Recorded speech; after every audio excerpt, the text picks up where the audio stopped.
मध्य प्रदेश में आज बीजेपी अपना घोषणा पत्र जारी करेगी और इसके लिए बीजेपी अध्यक्ष जेपी नड्डा भोपाल पहुंच चुके हैं।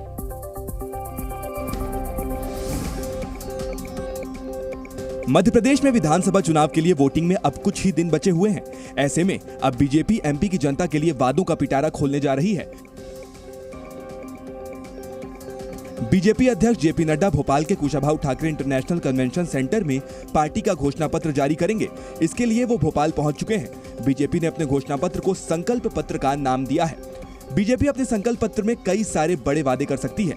पार्टी सूत्रों के मुताबिक संकल्प पत्र में महिलाओं और युवाओं के लिए बड़ा ऐलान हो सकता है। साथ ही पार्टी हर परिवार से एक सदस्य को रोजगार की गारंटी दे सकती है। बीजेपी के संकल्प पत्र में शिक्षा, स्वास्थ्य, सुरक्षा की गारंटी के वादे शामिल हो सकते हैं। बीजेपी ने संकल्प पत्र के लिए अलग अलग वर्गों से सुझाव भी लिए थे। बीजेपी का संकल्प पत्र जारी करने के बाद बीजेपी अध्यक्ष जेपी नड्डा शाम को बैरागढ़ में बूथ कार्यकर्ताओं के साथ कमल दीपावली मनाएंगे। रामनगरी अयोध्या में आज भव्य दीपोत्सव का आयोजन किया जाएगा। प्रभु श्री राम की नगरी 24 लाख दियों से जगमगा उठेगी और आज फिर से एक नया वर्ल्ड रिकॉर्ड बनाया जाएगा। दीपोत्सव पर आज प्रभु श्री राम की नगरी अयोध्या वैसे ही रोशन होगी जैसे त्रेता में जगमगाई थी।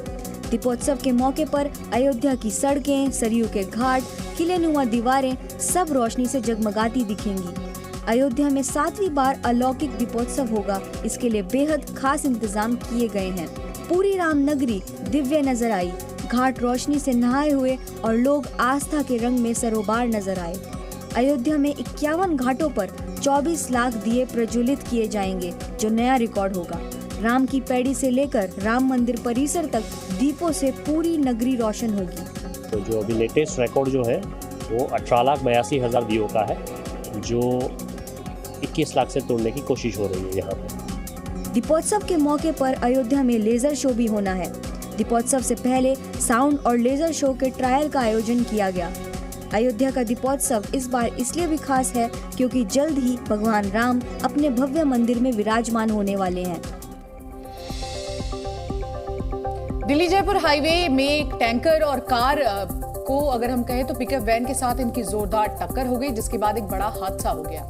हादसे के बाद आग लगने से 3 लोगों की मौत हो गई और साथ ही वैन के ड्राइवर की भी जान चली गई। दिल्ली जयपुर हाईवे पर हुए दर्दनाक हादसे में 4 लोगों की मौत हो गई। यह हादसा गुरुग्राम के पास हुआ, जहां एक टैंकर ने एक कार और पिकअप वैन को जोरदार टक्कर मार दी। टक्कर लगने के फौरन बाद कार में आग लग गई, जिससे कार के अंदर बैठे 3 लोग जिंदा जल गए। इसके अलावा पिकअप वैन के ड्राइवर की भी इस हादसे में मौत हो गई। फिलहाल पुलिस हादसे में मरने वाले लोगों की शिनाख्त करने में जुटी हुई है। यह हादसा रात करीब 11 बजे हुआ, जब जयपुर की तरफ से एक तेज रफ्तार टैंकर ने बेकाबू होकर पहले डिवाइडर तोड़ा, फिर रॉन्ग साइड घुसते हुए सामने से आ रही कार को टक्कर मार दी। टक्कर के फौरन बाद कार में आग लग गई। जानकारी के मुताबिक कार में सीएनजी लगी हुई थी। जोरदार टक्कर से सीएनजी सिलेंडर में ब्लास्ट हुआ और कार में आग लग गई। दरवाजे लॉक होने की वजह से अंदर बैठे लोग बाहर नहीं निकल पाए। इसके अलावा टैंकर ने पिकअप वैन में भी टक्कर मारी, जिसके बाद उस पिकअप वैन के ड्राइवर की मौत हो गई। जो लोग वहां से गुजर रहे थे, उन्होंने पुलिस को हादसे की जानकारी दी। खड़गपुर में बस में आग लगने से एक शख्स की मौत हो गई। बताया जा रहा है कि बस में विस्फोटक के कारण आग लगी थी। कोलकाता से ओडिशा के पारदीप आ रही एक बस में खड़गपुर के पास भयंकर आग लग गई। तस्वीरों को देखकर आप अंदाजा लगा सकते हैं कि आग कितनी भीषण थी। बस में बैठे यात्रियों में अफरा तफरी मच गई। आग में झुलसने से एक व्यक्ति की मौत हुई है और घायलों को अस्पताल में भर्ती कराया गया है। आग लगने की वजह का अभी पता नहीं चल पाया है, लेकिन बताया जा रहा है कि बस में विस्फोटक के कारण आग लगी थी। पुलिस ने बताया कि घटना तब हुई जब बस शाम करीब 5 बजे कोलकाता के बाबू घाट से रवाना हुई और रात करीब 10 बजे माधवपुर इलाके के पास पहुंची। जानकारी के मुताबिक हादसे के वक्त बस की स्पीड स्लो थी। इसके चलते बस में यात्रा करने वाले 30 लोगों ने साइड की खिड़कियां तोड़कर बस से बाहर निकलने की कोशिश की, जिसमें उन्हें चोटें आई हैं।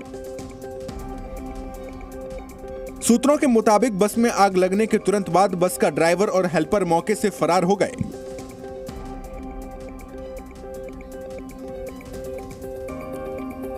श्रीनगर का डल झील जिस खूबसूरती के लिए जाना जाता है वो आज गायब हो गई है। डल झील में आधा दर्जन हाउस बोट आग से खाक हो गए।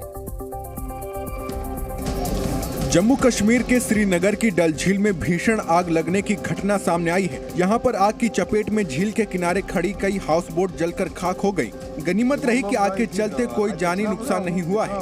तस्वीरों में आप देख सकते हैं कि आग ने कितना भयावह रूप ले लिया था। जानकारी के मुताबिक शनिवार तड़के ये घटना हुई जिसमें कम से कम आधा दर्जन हाउस बोट जलकर खाक हो गए। डल झील में भीषण आग लगने की खबर मिलने के फौरन बाद मौके पर दमकल की कई टीमें पहुंची। अधिकारियों ने बताया कि डल झील में घाट नंबर 9 के पास एक हाउस बोट में आग लगी थी। आग पर काबू पाने से पहले उसके आसपास के कई अन्य हाउस बोट को अपनी चपेट में ले लिया। जानकारी के अनुसार इस घटना में करोड़ों रुपए की संपत्ति का नुकसान बताया जा रहा है। पुलिस के मुताबिक आग के कारण कम से कम आधा दर्जन हाउस बोट खाक हो गयी। फिलहाल इस घटना को लेकर पुलिस ने मामला दर्ज कर लिया है और आग लगने के कारणों का पता लगाया जा रहा है।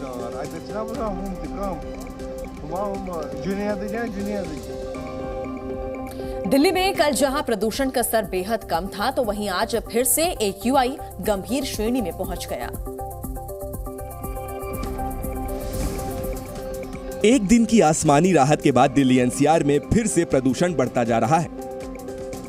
कल बारिश के चलते जहां दिल्ली की हवा थोड़ी साफ हुई थी तो वहीं आज एक बार फिर दिल्ली की हवा खराब कैटेगरी में पहुंच गई है।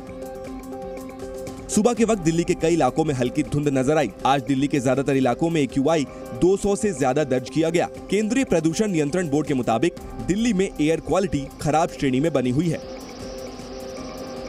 आनंद विहार में AQI 282, RK पुरम में 220, पंजाबी बाग में 236, भवाना में 241, ओखला में 213 और ITO में 263 AQI दर्ज किया गया। हालांकि बारिश के चलते हालात थोड़े सुधरते नजर आए हैं। लोगों को उम्मीद है कि इस बार की दिवाली वो साफ हवा के बीच मनाएंगे। बारिश के चलते तापमान में भी गिरावट दर्ज की गई है।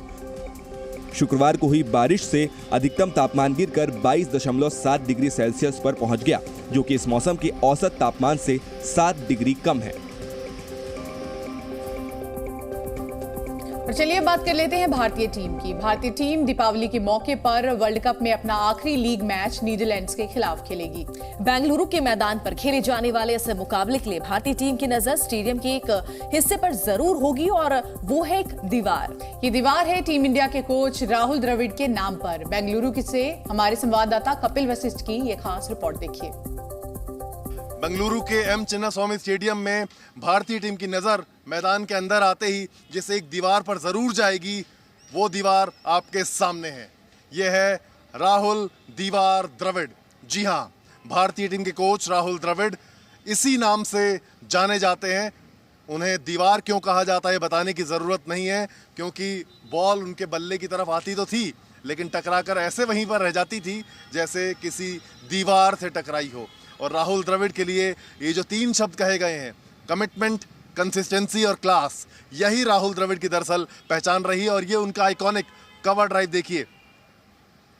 राहुल द्रविड़ ने अंतर्राष्ट्रीय क्रिकेट में जो 48 शतक लगाए, वो शतक भी यहाँ पर दिखाए गए हैं। किस तरीके से 1997 से शुरुआत हुई और फिर लगातार एक के बाद एक शतक उनके आए और आखिरी शतक तक उनके सभी यहाँ पर दर्ज हैं। तो अंतर्राष्ट्रीय क्रिकेट में राहुल द्रविड़ की जो टेस्ट क्रिकेट में जो 36 शतक थे, उनमें से 21 शतक विदेशी ज़मीन पर आए। ये बहुत बड़ी बात है और इसीलिए भारतीय टीम ने विदेशों में जो टेस्ट मैच जीते, जो मुश्किल सीरीज ड्रॉ कराई, उनमें राहुल द्रविड़ का नाम सबसे ऊपर आता है। कुल मिलाकर 48 शतक, टेस्ट मैचों में 36 शतक, इन 36 में से भी 21 विदेशी ज़मीन पर आए। तो अपने कोच राहुल द्रविड़ से भारतीय टीम ज़रूर यहाँ पर प्रेरित हो सकती है और उस दीवार को और ऊंचा करने की कोशिश कर सकती है जो इस वर्ल्ड कप में भारतीय टीम ने अभी तक दिखाई है, जो खींची है, जो लकीर खींची है। क्योंकि 9वां मुकाबला लगातार भारतीय टीम यहाँ बेंगलुरु में जीतकर नीदरलैंड्स के खिलाफ और फिर जाएगी मुंबई। सेमीफाइनल मुकाबले की लाइनअप तैयार हो चुकी है। भारत बनाम न्यूजीलैंड, ऑस्ट्रेलिया बनाम दक्षिण अफ्रीका। तो ये सेमीफाइनल होंगे और भारत को वो बदला भी न्यूजीलैंड से लेना है। वो जो महेंद्र सिंह धोनी 2 इंच से रह गए थे पहुंचने से क्रीज के अंदर, वो जो रनआउट है वो बहुत परेशान करता है भारतीय क्रिकेट फैंस को, 140 करोड़ देशवासियों को।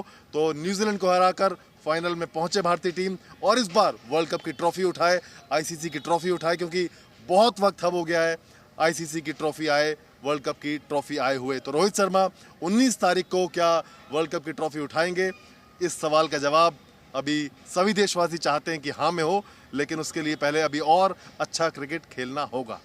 कैमरामैन विनायक के साथ जी न्यूज़ के लिए बेंगलुरु के चिन्नास्वामी स्टेडियम से मैं कपिल वशिष्ठ।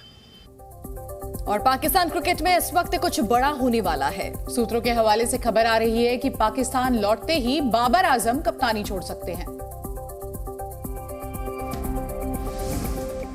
वर्ल्ड कप में खराब प्रदर्शन के चलते पाकिस्तान टीम की जमकर आलोचना हो रही है। खासकर टीम के कप्तान बाबर आजम पाकिस्तान क्रिकेट फैंस के निशाने पर हैं। वहीं अब सूत्रों के हवाले से खबर है कि हार से निराश बाबर आजम वतन लौटते ही कप्तानी से इस्तीफा दे सकते हैं। बाबर आजम कप्तानी छोड़ने के फैसले को लेकर अपने करीबियों और पाकिस्तान के पूर्व क्रिकेटरों से सलाह ले रहे हैं। पाकिस्तानी मीडिया के मुताबिक बाबर आजम ने अपने खास लोगों और पाकिस्तान टीम के पूर्व खिलाड़ी रमीज राजा से अपनी कप्तानी के बारे में बातचीत की है। बाबर आजम कप्तानी के पद से हटेंगे या नहीं, इस बात का फैसला वो अपने खास लोगों की सलाह के बाद करेंगे। हालांकि उनके कुछ करीबी लोगों ने उन्हें खेल के तीनों फॉर्मेट से कप्तानी छोड़ने के लिए कह दिया है। वहीं इंग्लैंड के खिलाफ होने वाले मैच से पहले जब बाबर आजम से पूछा गया कि वो अपनी कप्तानी पर फैसला कब लेंगे, तो उन्होंने कहा कि पाकिस्तान वापस लौटने के बाद वो कप्तानी पर फैसला लेंगे। बाबर आजम के लिए 2023 का वर्ल्ड कप इतना खास नहीं रहा। उन्होंने 8 मैचों में सिर्फ 282 रन बनाए हैं। बहरहाल जल्द ही इस बात का खुलासा हो जाएगा कि बाबर आजम पाकिस्तान टीम के कप्तान रहेंगे या नहीं।